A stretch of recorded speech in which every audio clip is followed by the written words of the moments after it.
They called her Midnight Lynx, the deadliest Delta Force commander ever to wear the uniform.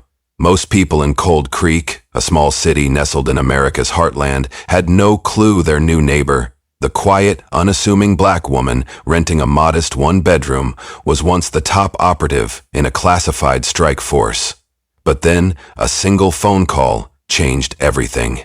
Her brother lay on the cold asphalt, bleeding from a crooked badge's bullet, and the corrupt officer behind the trigger was about to learn that some nightmares wear combat boots. Because when Kira Stone roars back into a town choking on systemic abuse, every crooked official is about to face a reckoning they never saw coming. Never corner a warrior who's got nothing left to lose, 'cause that's the day she stops fearing the fight. Only now, the fight is right here in Cold Creek, where uniformed power brokers have brutalized the innocent for far too long. Kira won't wait for justice this time. Justice is coming on her terms, locked and loaded.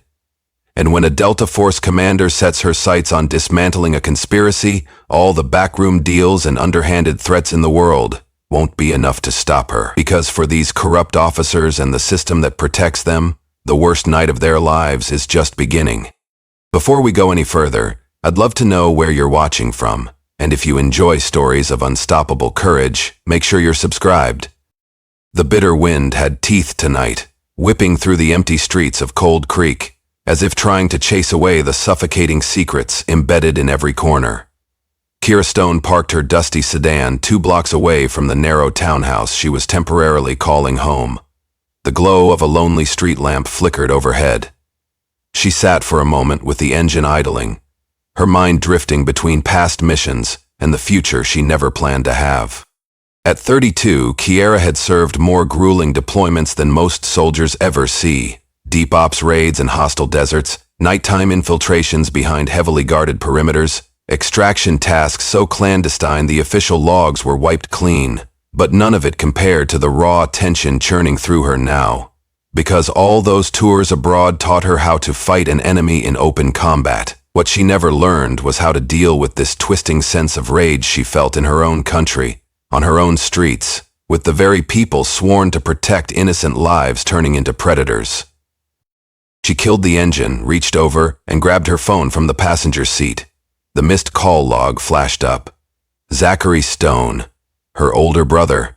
The call had come in 2 hours ago, a rushed voicemail cutting off mid-sentence. All she'd really heard was, "Kiera, they pulled me over.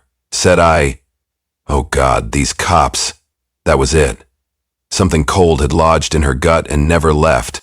The bravest battles we fight are often on our own soil. She could practically hear her old commanding officer's voice in the back of her head.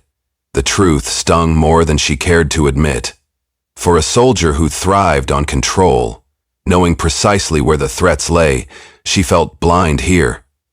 Because the threat wore a badge and carried the law in its holster. Sliding her phone into her pocket, Kiera got out of the car, scanning her surroundings with the instincts that had saved her too many times to count. Nobody loitered, no suspicious silhouettes, just a stray cat slinking along a fence. This was no war zone, just an American suburb under the hush of midnight. Yet the danger felt more suffocating than ever. She walked briskly, each footstep echoing along the pavement. Her boots were a far cry from the standard army issue, but they still felt like an extension of her. Solid, practical, ready for any situation. She reached her door, slipped inside, and flicked on a single lamp.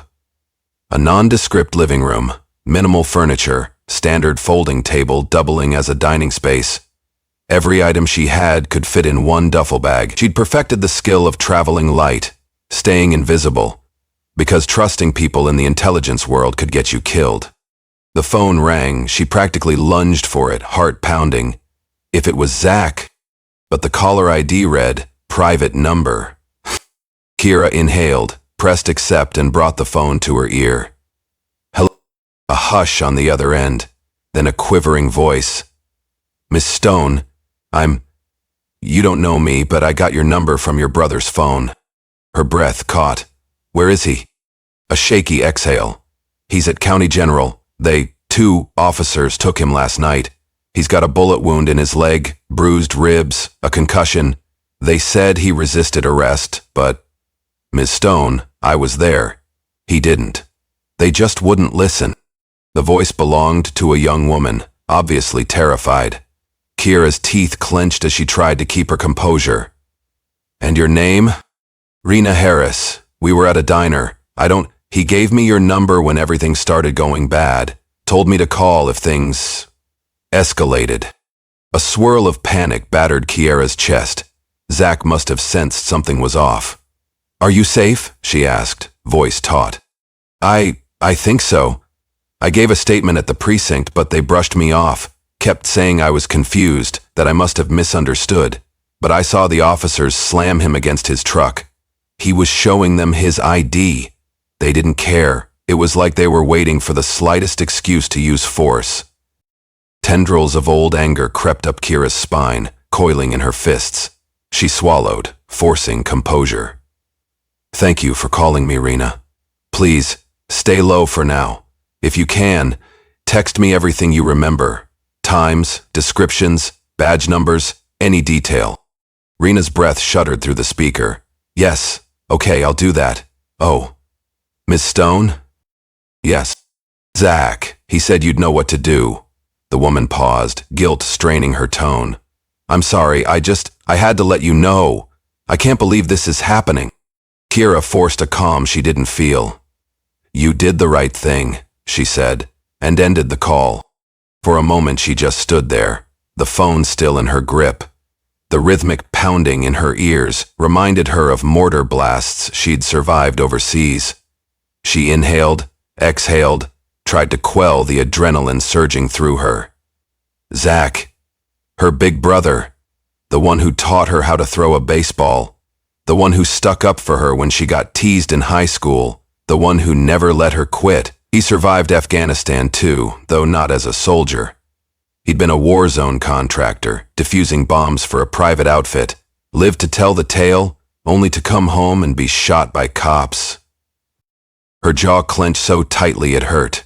She'd heard stories. Everyone had. Police brutality, racial profiling, innocent men and women, especially Black Americans, targeted for no reason beyond the color of their skin. She always told herself there were good cops too. This wasn't all law enforcement. But now it was personal. Now the line between good and evil wore a uniform. And if some corrupt badge decided they had the power to brutalize her brother, then they were in for a rude awakening. In justice's absence, good people are forced to become the very thing they swore they'd never be. She typed a quick message to Rena with her secure phone. Stay safe, thank you. Then Kiera opened a small lockbox on the modest kitchen counter. Inside lay a Glock 19 pistol. Clean, well-maintained, loaded. Next to it, a black and white photograph of her Delta Force squad, taken in a cramped, forward operating base somewhere in the Middle East. She ran her fingertips over the photo, recalling how unstoppable they'd felt back then, a lifetime ago. She took the Glock, slid it into a concealed carry holster at her waistband. She'd arrived in Cold Creek to help her brother transition to a new job at a local security firm. They were going to catch up on lost time, maybe finally have a normal sibling dynamic. But the city had other plans. For Zach's sake, she wouldn't run from this. She'd never run from a battle before, and she sure as hell wasn't about to start now. Sunlight found Kira pacing in a sterile hospital corridor the next morning. She'd managed only a few hours of restless sleep before heading straight to County General. Bright overhead fluorescents buzzed softly, echoing the tension in her mind. She wore plain jeans and a simple jacket, trying to appear like any other concerned family member. But beneath the calm facade, 1,000 strategies whirled in her mind. Visiting hours had just started when a nurse finally led her into a small private room. Zach lay propped against a pillow, a thick bandage on his thigh, fresh bruises on his jaw. He was half awake, eyes fluttering. For an instant, Kiera felt a wave of relief. He was alive. She hurried to his bedside, gently brushed his short hair back. "Kiddo," he rasped, forcing a grin through the obvious pain. "Heard you were in town." Tears pricked her eyes, but she refused to let them fall. "You idiot," she whispered. What were you thinking, making them mad like that? He snorted, which turned into a grimace. I didn't make them mad. I just existed while black in the wrong part of town. You know how it goes. She pursed her lips. I do. For a moment, the siblings let the room fall quiet. Outside, the beep of machines and hushed voices of nurses reminded them how fragile life was. Finally, Kira carefully placed her palm over Zach's uninjured hand. Tell me everything. He drew in a shaky breath. I was driving back from that diner. Rena was with me, just a friend. We were chatting, nothing big. Then these two cops, guess they got behind me a while, lights on, pulled me over. Right away the vibe was bad. They demanded to search the truck, kept hinting I was smuggling something. I refused, told them they had no cause. That's all it took. Next thing, I'm pinned on the hood, one of them yelling I'd resisted. My license was literally in my hand. Rage spiked in her veins, but she clenched her fists to keep it under control. Did you get names, badge numbers? Cole and Freeman, officers Cole and Freeman. I saw the nameplates. One was short, stocky, a real vicious glare. The other, tall, built like a linebacker. Pulled the trigger when I so much as looked sideways. Zach inhaled sharply, eyes closing, as if haunted by the memory. They shot me in the leg while I was on the ground. Then the tall one smashed my phone. Rena must have grabbed it, or maybe found your number in my stuff. Kiara's entire body trembled with fury. She'd been taught to breathe through such anger. Controlled aggression was the hallmark of the best operators. We'll handle this, she said quietly, a cold determination infusing each word. You just focus on recovering. But Zach shook his head. They're going to bury this. I overheard the staff mention how the cops claimed I threatened them. They even said they found drug paraphernalia in my truck. Total lie, but who's going to believe me over them? They wore body cams, but I'd bet my savings they'll say the footage got lost or corrupted. She reached out, touched the bandage at his leg. They messed with the wrong family.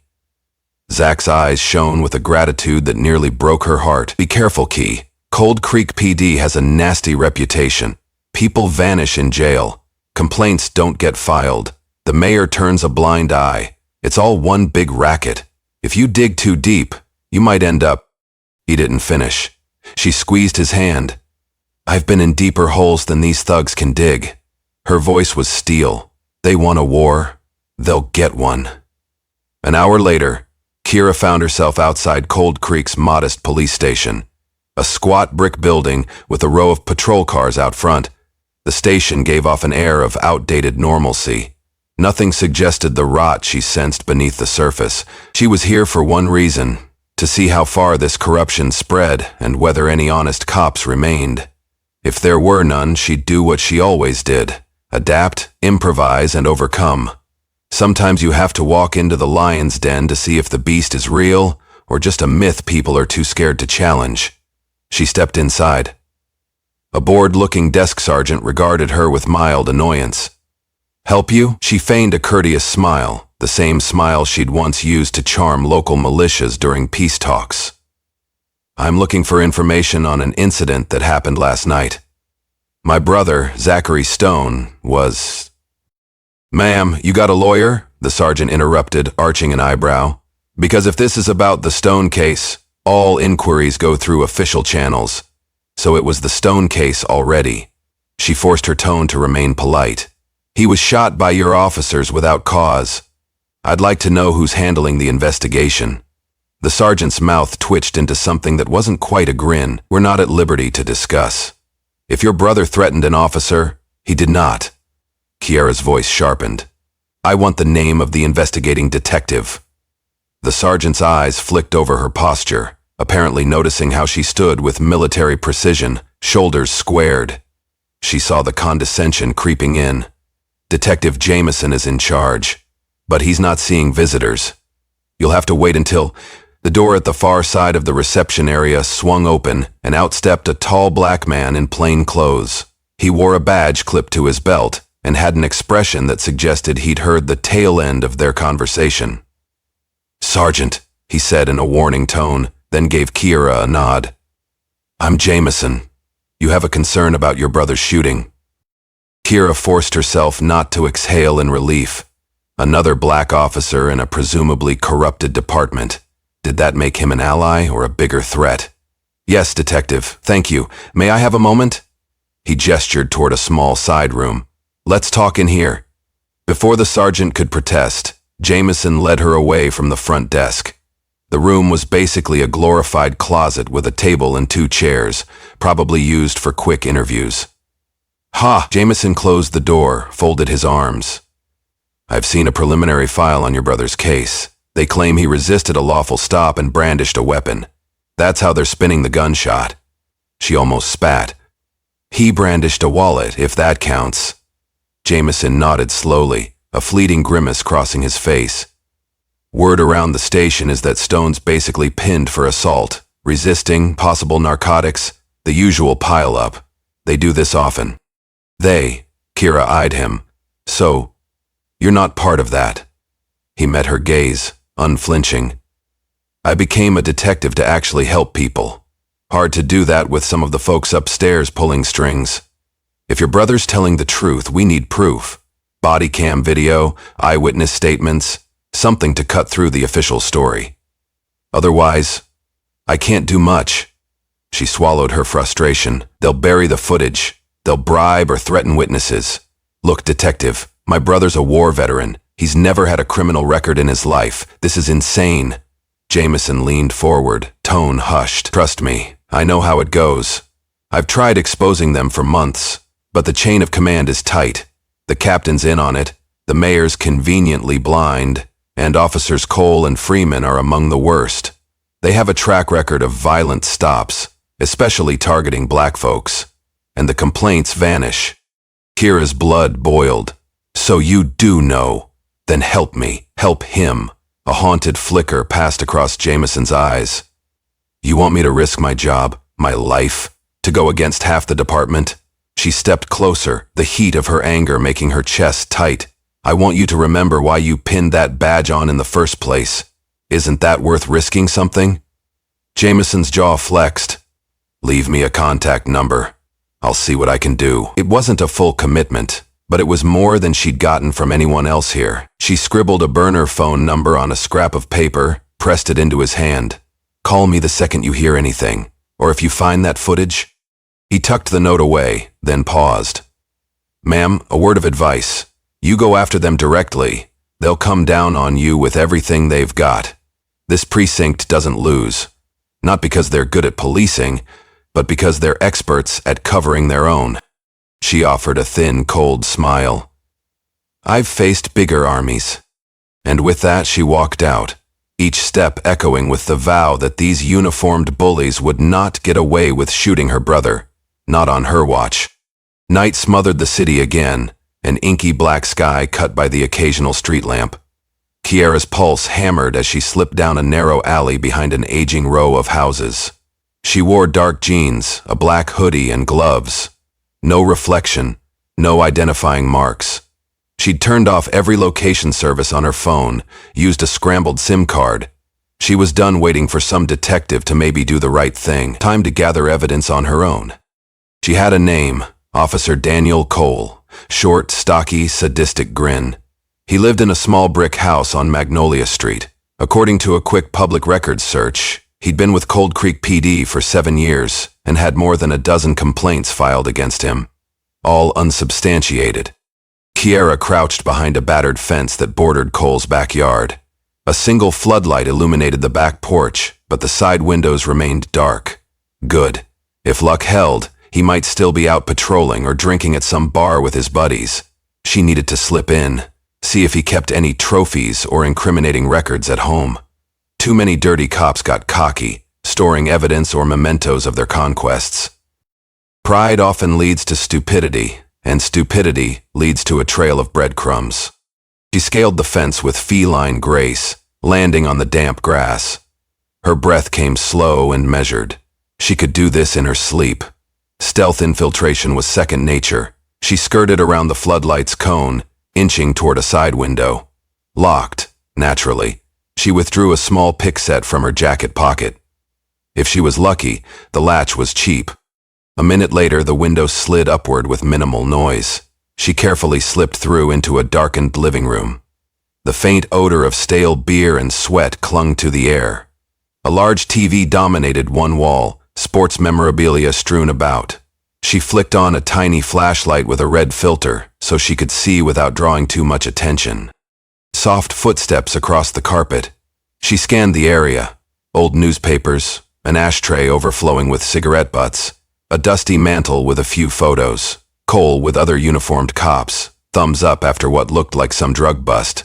She held the beam on one photograph. 3 men kneeling next to a suspect. The suspect's face was bruised and bloody, the expression on Cole's face downright gleeful. Disgust curled her lip. Moving faster now, she eased down a hallway, listening for any sign of movement. A closed door near the end. She put her ear against it. Silence. Carefully, she turned the knob. Inside was a cramped den, a single desk piled with folders, fast food wrappers, and what looked like a computer. Bingo. She stepped in, gently shut the door behind her. Her flashlight danced over the clutter. On the desktop lay a stack of incident reports, presumably from old arrests. She skimmed them quickly, repeated references to suspect resisted, suspect had contraband, use of force justified. A pattern emerging. She took photos of each page with her phone. Maybe she'd get lucky and find something about Zach. Time blurred as she snapped more images, scanning for a reference to Stone. Her heart lurched when she spotted a printed document labeled Case 20239762, Stone, Zachary. She flipped it open, a half-page summary with phrases like brandished deadly weapon, officers responded with minimal force, suspect uncooperative, lies, all of it. Her stomach twisted in anger. But that wasn't all. Paperclipped to the back was a photograph. Zach's truck, door left open. On the seat was a bag of powder. Planted evidence. She stifled a curse. Took pictures. This was big. Cole hadn't even bothered to hide his frame job. She also found a note referencing Freeman to finalize BC footage transfer. Body cam footage? She scanned it again. The note was cryptic. Freeman. Lockbox. 2. Don't forget. Lockbox. 2. Possibly the station's evidence locker? Or maybe the precinct's basement storage. She didn't know, but the mention of footage was critical. If she found it, that could exonerate Zach. Suddenly, a scraping noise from the living room. Kiera's pulse spiked. The front door? She quickly switched off her light, stilled her breathing. Heavy footsteps. The jingle of keys dropped onto a table. Cole was home. Forcing herself calm, she slid the incriminating documents back, exactly as she'd found them, then crouched low. If Cole came in here, she'd have precious seconds to act. Footsteps approached the hallway, accompanied by grumbled curses. She braced against the desk, gun at the ready but praying she wouldn't have to use it. She'd come for evidence, not to kill. Though if Cole saw her, she couldn't let him identify her. He paused right outside the den, muttering. Then, mercifully, he continued down the hall toward what sounded like a bedroom. A moment later, a door slammed, followed by the distinct hiss of running water. Shower, maybe. Kiera exhaled silently in relief. Time to move. She needed out fast.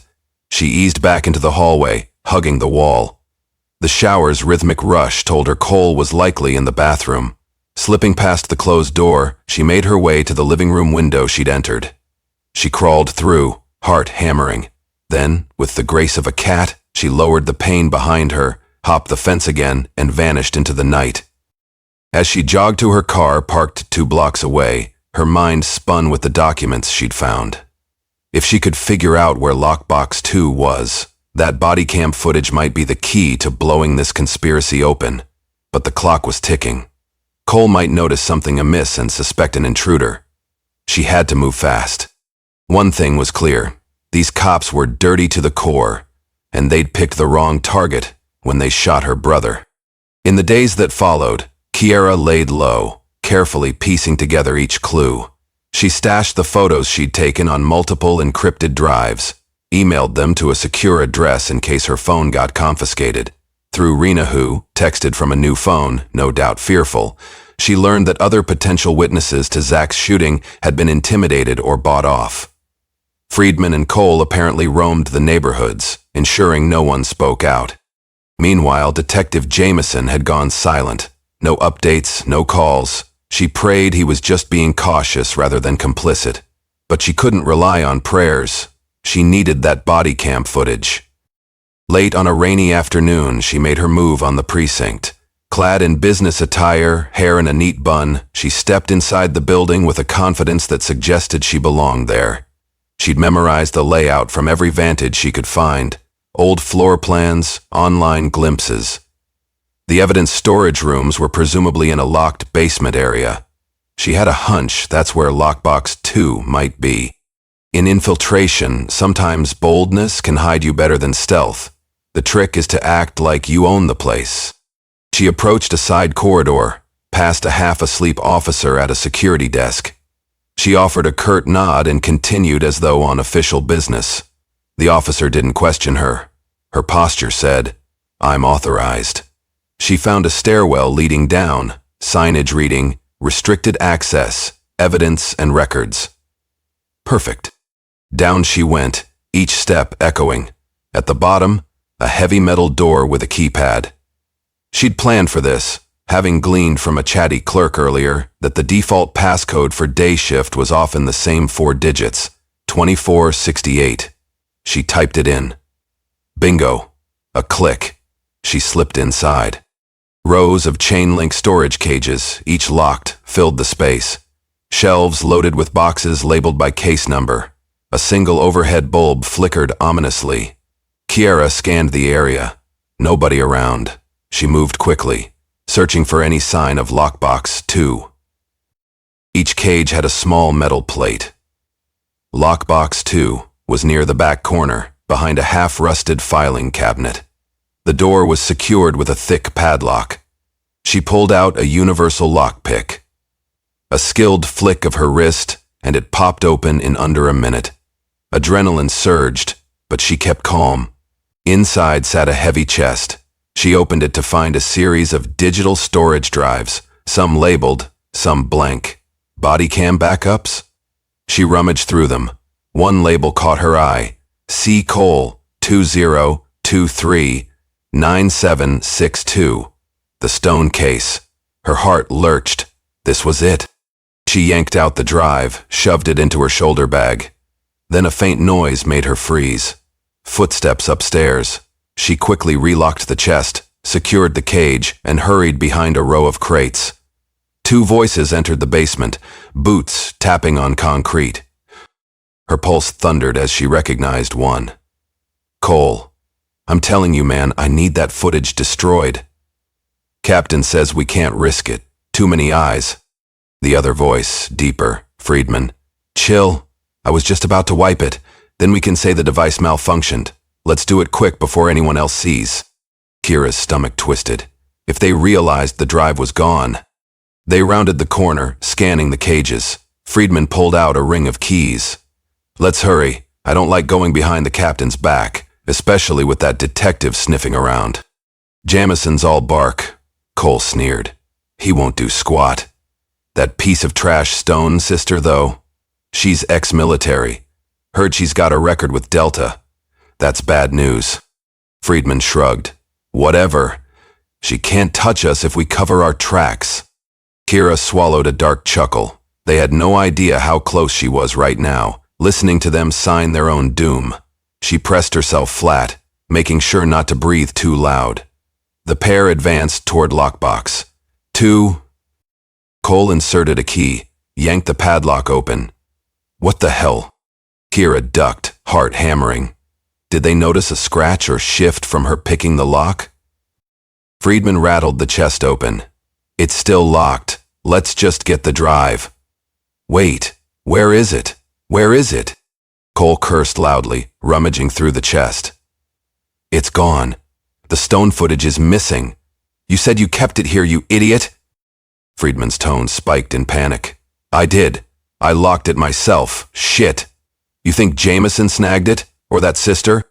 Cole growled. We can't let this get out. Captain'll have our badges. And then we're done. Friedman, we fix this tonight. We pay Jameson a little visit, and if he's got it, we handle him. If not, we find that stone woman. The rage, the sheer arrogance, was palpable. Kiera's blood boiled, but she forced herself to remain hidden. She wanted to see if they'd mention more incriminating details. Friedman slammed the chest shut, voice trembling. All right, let's go. We need to do damage control, and if we have to silence a few folks along the way, so be it.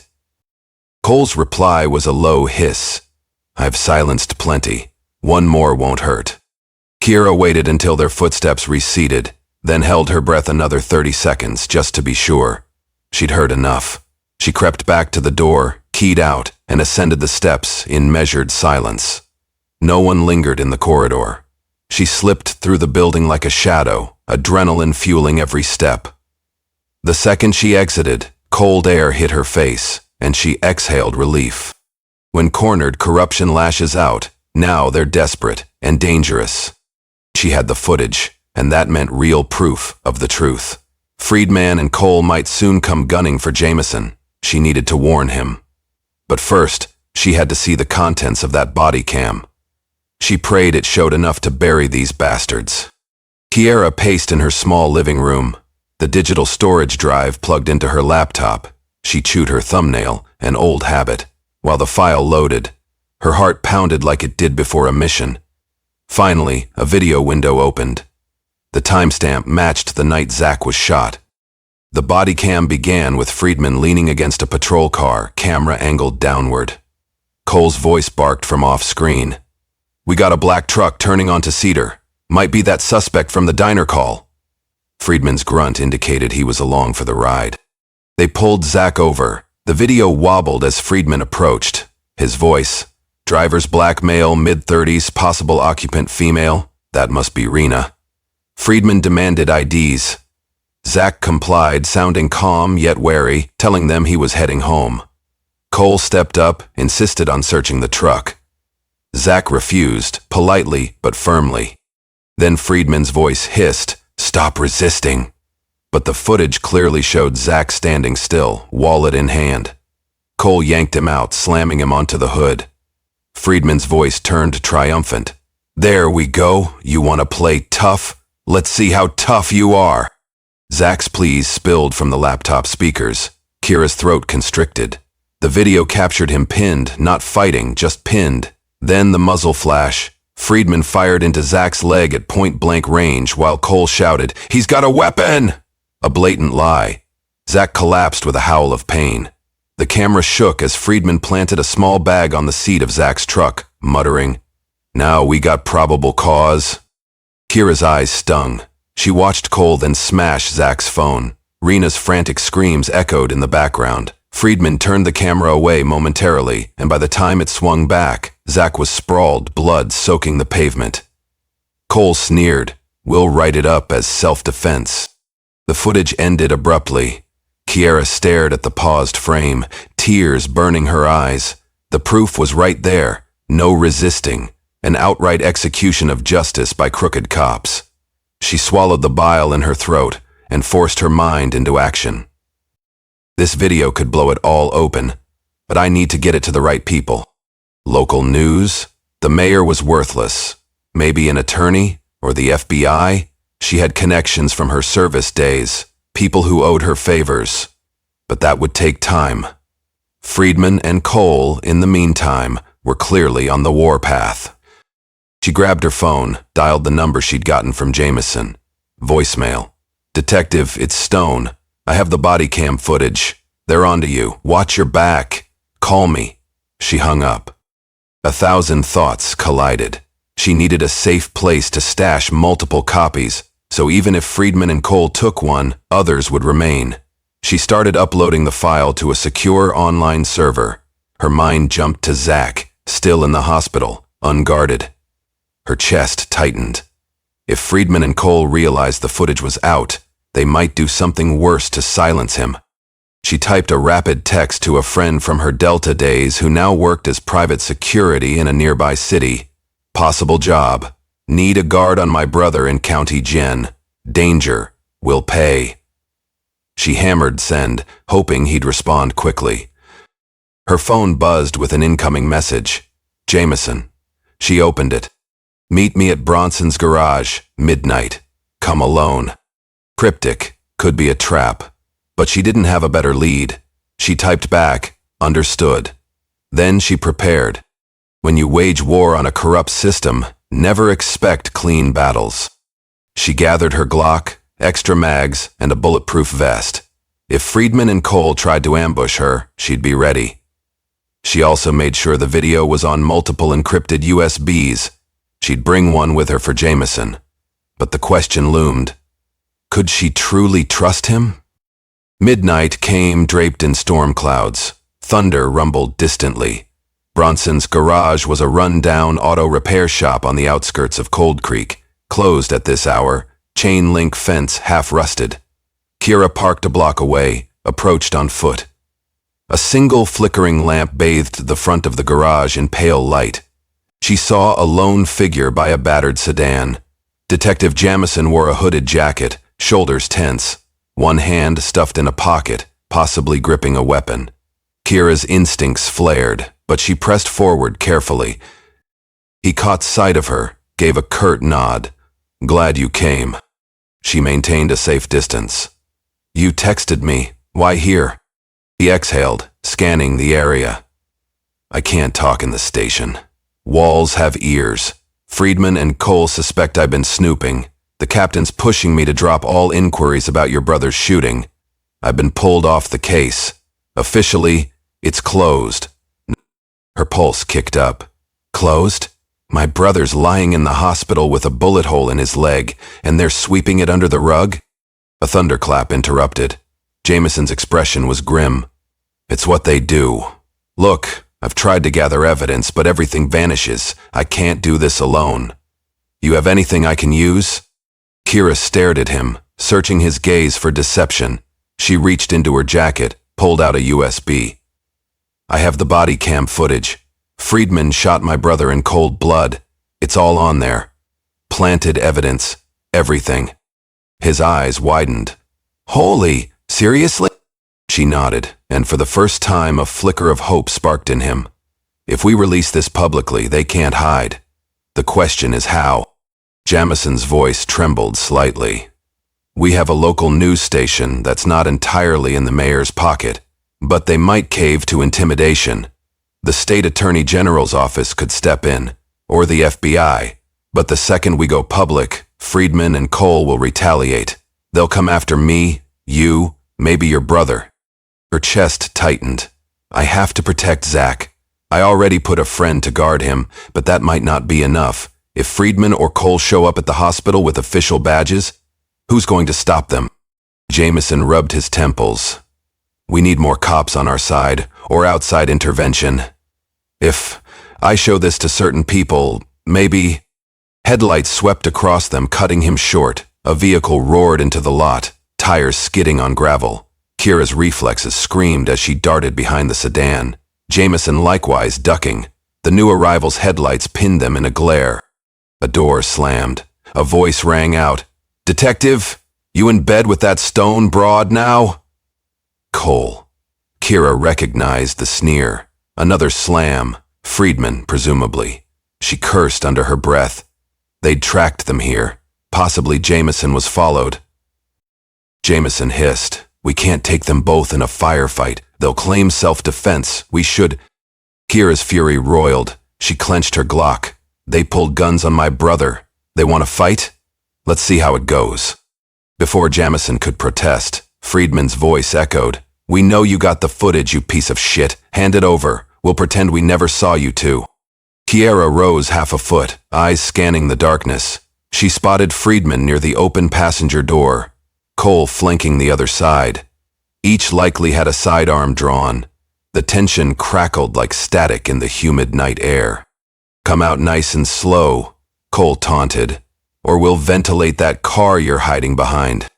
Jameson muttered, this is insane. They can't shoot us without cause. Kira barked back. Cause? You shot an unarmed man, you planted evidence. There's your cause. She wanted them rattled, off balance. Friedman's arrogance dripped.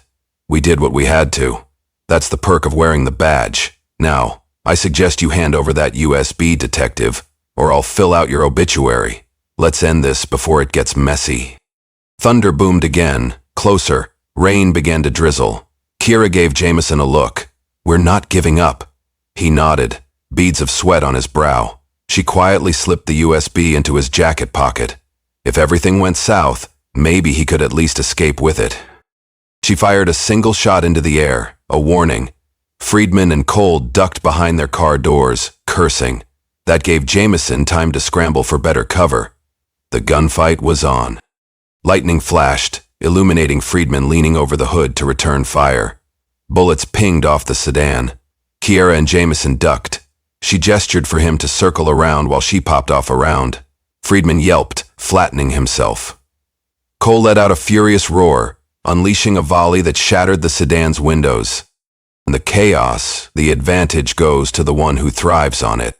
Kiera thrived on chaos. She timed the thunder and fired off 2 more shots, forcing them to stay pinned. She advanced, crouched low, moving from cover to cover. Water trickled down her face as the drizzle intensified. Jameson, breathing hard, managed to get to the side of the garage. Friedman took aim at him, but Kier's bullet whizzed so close it forced Friedman to duck again.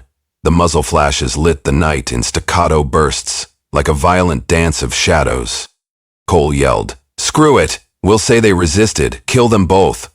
The sheer corruption in that statement made Kiera's stomach churn. But she used that fury, firing at the officer's silhouette.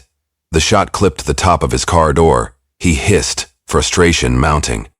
In a lull, Kier sprinted behind a stack of tires. From there, she angled a shot at Friedman's ankles. He howled and collapsed, dropping behind the car. She couldn't tell if she'd hit him or if he'd just tripped. Cole let out a guttural roar. "Friedman, you good?" No answer. Realizing his partner might be down, Cole lost composure, standing to fire wildly. Jameson capitalized, returning fire from the side. One bullet caught Cole's shoulder. He stumbled, groaning. Kira wasted no time. She dashed forward, gun trained. Cole, wounded, snarled. He tried raising his weapon again, but a well-placed kick from Kira knocked it away. She pinned him underfoot. "You shot the wrong man," she growled. Rain pelted them, thunder roaring overhead. Cole spat blood, eyes full of hatred. "You're going to pay for this," he hissed. "We own this town." "Not anymore," she snapped. Friedman lay curled near the rear tire, moaning. Jameson appeared, panting, gun drawn, pointing at Friedman. "Don't move," the detective barked. Friedman glared, but froze, clutching his leg. The stench of gunpowder and fresh rain filled the night. Cole coughed, eyes burning with a fanatic glint. "You think you've won, Stone? Even if you lock us up, the captain has your brother pinned. The mayor's in on it. You'll never see real justice." Lightning flashed, illuminating his twisted scowl. Kira felt her trigger finger twitch. Part of her wanted to end this monster. But a deeper sense of moral code, maybe the last piece of her humanity, held her back. Killing them in cold blood wouldn't free Zach from these false charges. The evidence had to come to light, the right way. She turned to Jameson, breathing heavily. "We have to do this by the book, or it all goes up in flames. Call for backup. Honest backup, if that exists." Jameson's face was pale but resolute. "I know a state trooper friend outside city jurisdiction. He can get here fast." He made the call, rattling off coordinates, requesting immediate assistance. The next minutes felt surreal. Cole kept muttering curses. Friedman whimpered. The rain poured. At last, a pair of state trooper cars arrived, sirens cutting through the storm. 2 troopers emerged, guns drawn, verifying Jameson's ID. They cuffed Friedman and Cole, hauling them upright. The troopers eyed Kiera warily, but Jameson vouched for her. When Friedman tried to protest, "She shot us!" The troopers heard Jameson's calm explanation. "They fired first. We have the recorded evidence." Kiera stepped aside, letting the troopers handle the dirty cops. Her heart still thundered, but relief seeped in. Friedman and Cole were disarmed, wounded but alive. The storm had washed away the veneer of their authority, leaving them just criminals in uniform. As the troopers drove them off, Jameson turned to Kiera, water dripping down his cheeks. "We still have a fight ahead. The captain, the mayor, half the precinct. They won't go quietly." Kiera nodded, breath shaky. "We release the footage publicly. Let the court of public opinion roar. I'll testify. We'll find more witnesses. We don't stop until your PD is purged." He gave her a tired grin. "You talk like you're prepared for a war." She holstered her Glock. "Detective, I've been at war my whole life." The aftermath was swift and yet painfully slow. Within 48 hours, the body cam footage was broadcast on every local station, courtesy of Jameson's connections. The uproar among the citizens was immediate.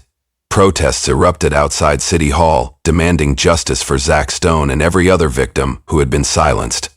Under mounting pressure, the mayor tried to do damage control. He announced an independent review, but the state attorney general stepped in, launching a formal investigation into the entire Cold Creek PD.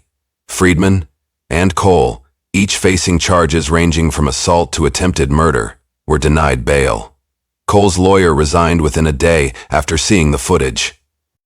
Captain Harlow, previously revered, found himself in the spotlight for enabling a culture of brutality.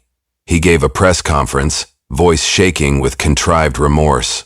But further leaks emerged, paper trails that revealed hush money, destroyed complaint files, and a web of city officials complicit in the racket. Each day, new revelations crashed down on Cold Creek's old guard like thunderclaps. Meanwhile, from his hospital bed, Zach watched it all unfold on the news, tears of gratitude in his eyes whenever Kiera showed up. Nurses whispered about the tough sister who stood vigil, a quiet but fierce figure ensuring no harm came to him again. Her security contact provided an off-duty guard, posted discreetly in the hallway 24/7. And Detective Jameson, he became something of a local hero, the honest cop who dared to break the blue wall of silence. He took heat, got threats, but refused to back down. Whenever reporters cornered him, he repeated the same line: "What we did was simply the right thing. No badge should protect criminals." Kiera, though, shunned the limelight. She worked behind the scenes, helping lawyers build cases, connecting them to ex-Delta contacts who specialized in digital security. She also visited the families of others who had been victimized, realizing that Zach's case was one piece of a monstrous puzzle. Each story of brutality and intimidation hardened her resolve. Heroes aren't the ones who seek praise. They're the ones who do what needs to be done, without expecting a pat on the back. That was Kiera Stone all over. 3 weeks after the shooting, Zach was cleared to leave the hospital, though he still hobbled on crutches. Kiera helped him to her car, supporting his weight gently. "Be careful," she teased. "If you fall on that leg again, I'm not picking you up." He chuckled, eyes moist. "Never thought I'd owe my kid sister my life." He slid into the passenger seat. "Thank you." She shut the door, circled to the driver's side. "We do what we must." Yet she couldn't hide the relief and joy beaming inside her. They drove to a small, unremarkable house in a calmer district, safe from prying eyes. Detective Jameson had offered them protection for as long as the grand jury proceedings took. Already Friedman and Cole had turned on each other, each claiming they were just following the captain's orders. The avalanche of charges included civil rights violations, obstruction of justice, assault with a deadly weapon, among others. Zach looked out the window at the quiet suburban street. "Think we'll ever be normal again?" Kiera sighed. "Normal is overrated. You're alive. The city's corruption is finally out in the open. That's enough for now." He leaned back, an introspective look. "Remember how Dad always said, sunlight is the best disinfectant? Feels like that's what's happening. All the darkness is coming to light." She nodded, recalling their father's words with a small smile. Yes, he'd be proud. 6 months later, a crisp autumn breeze rustled the changing leaves. Outside the county courthouse, reporters gathered in mass. The trial had ended. Friedman and Cole were each found guilty on multiple counts, sentenced to lengthy prison terms. Captain Harlow faced charges in a separate trial, likely to serve time. The mayor was forced to resign under a cloud of scandal. The entire department was under state supervision, with half the force replaced, mandated to undergo extensive retraining. Kira hovered at the edge of the throng, not wanting to be interviewed. She spotted Detective Jameson, tie askew but a relieved grin brightening his weary face, giving a statement to a local channel. This is a turning point for Cold Creek. Accountability is restoring trust in law enforcement, step by step. When he finished, he walked over. It's done. The jury saw the footage, heard the testimonies. They didn't even deliberate long. Kira nodded, heart unclenching. Thank you for standing up, Detective. He shook his head, as if brushing off praise. Without your courage in getting that footage, none of this would have happened. She tilted her head. I had motivation, a bullet in my brother's leg. A warm chuckle passed between them. He extended a hand. So, what's next for you? She inhaled deeply, letting the crisp air fill her lungs. I'm heading out for a while. Need to reconnect with some old friends. Maybe see if I can put my skills to use in a less destructive way.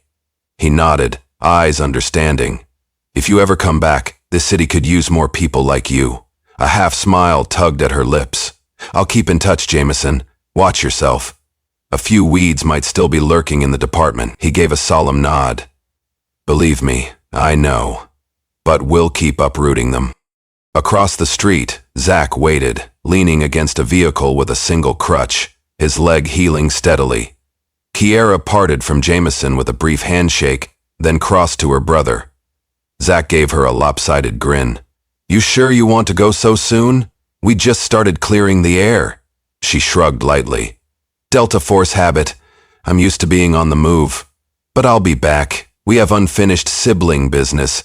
Like that baseball game you still owe me. He laughed. Anytime, Kay. Anytime. They embraced, both grateful for a second chance at family. Then she climbed into a modest SUV, started the engine. With a final wave, she pulled away from the courthouse. In her rearview mirror, Zach grew smaller until he vanished behind a sea of reporters. A sense of bittersweet calm washed over her. Evil thrives in silence, but the loudest truth is the one fought for by those who refuse to be silenced.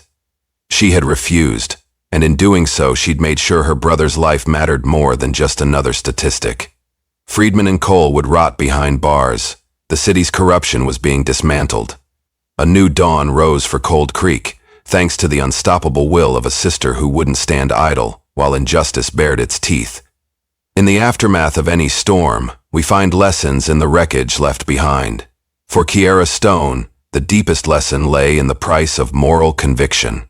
When laws become weapons against the innocent, it falls on the courageous to reclaim their true purpose. Kiera stepped into the role of whistleblower and defender, even though it meant risking her life. Family is both a reason and a reward. She pushed forward because her brother's life was in danger, and in saving him she healed old wounds between them. Systems change only when enough people demand it. A single piece of evidence and a single honest detective weren't enough alone, but together they ignited a movement. We all have darkness inside, but there's a line we mustn't cross. Kiera fought the temptation to settle the score in blood. Instead, she pursued justice through the truth, shining a light so bright it scorched corruption at its core. Hope endures, not because the world is perfect, but because there are people who won't give up on making it better. And maybe that's the greatest lesson of all. Even in the face of overwhelming power, a single determined voice, backed by courage and the truth, can topple the mightiest walls of injustice. Sometimes, that voice belongs to a sister who just wouldn't quit. As Kiera's SUV disappeared into the autumn horizon, the echoes of her fight lingered in Cold Creek. Everyone who watched her battle realized something important. A single, unstoppable soldier, driven by love and fueled by moral outrage, can become an army of one, delivering a justice that no badge, no crooked politician, and no bullet can silence. And thus, for every new dawn in that once corrupt town, there remained a quiet promise in the hearts of the newly inspired citizens. We can stand up, we can fight back. We too can be the light piercing through the darkness.